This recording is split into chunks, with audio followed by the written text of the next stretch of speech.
Selamat pagi anak-anak, kembali lagi dengan Ibu Erina.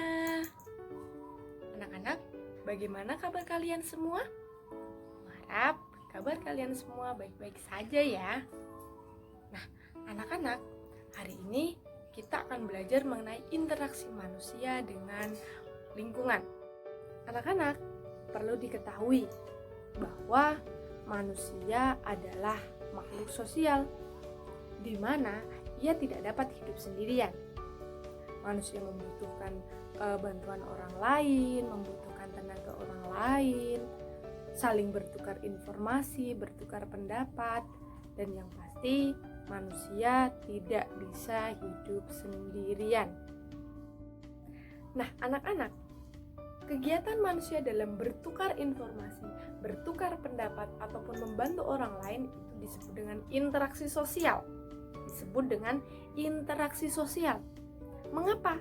Karena interaksi sosial adalah hubungan-hubungan antar individu, antar kelompok manusia, maupun antar individu dan juga kelompok. Nah, interaksi sosial itu terdiri dari 3 jenis. Yang pertama adalah interaksi antar perseorangan. Interaksi antar perseorangan itu contohnya Andi berkomunikasi dengan Edo. Antar perseorangan, Andi sedang berkomunikasi dengan Edo. Interaksi yang kedua adalah interaksi antar perseorangan dan kelompok. Contohnya, di dalam kelas ada seorang siswa yang sedang belajar kelompok. Interaksi yang ketiga adalah interaksi antar kelompok dan kelompok. Contohnya, SDN 1 Jebugan sedang melakukan study tour di SDN 1 Barenglor. Nah, anak-anak, itu tadi adalah 3 jenis dari interaksi sosial.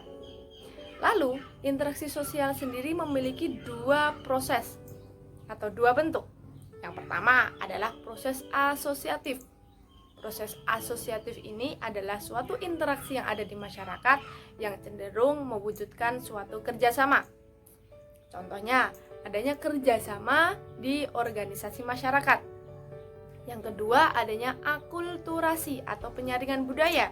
Dan yang ketiga, adanya asimilasi atau suatu kegiatan yang mengurangi adanya sebuah persaingan atau perselisihan. Lalu, proses yang kedua adalah proses disosiatif. Proses disosiatif ini biasanya cenderung adanya sebuah perselisihan atau sesuatu hal yang negatif. Contohnya adanya persaingan, kontroversi, dan juga konflik. Jadi, anak-anak lebih memilih proses yang mana? Proses asosiatif atau proses disosiatif? Anak-anak, interaksi sosial memiliki berbagai macam dampak positif.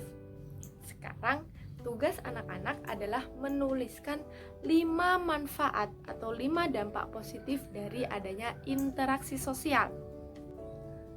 Nah, itu tadi adalah sedikit penjelasan mengenai interaksi sosial.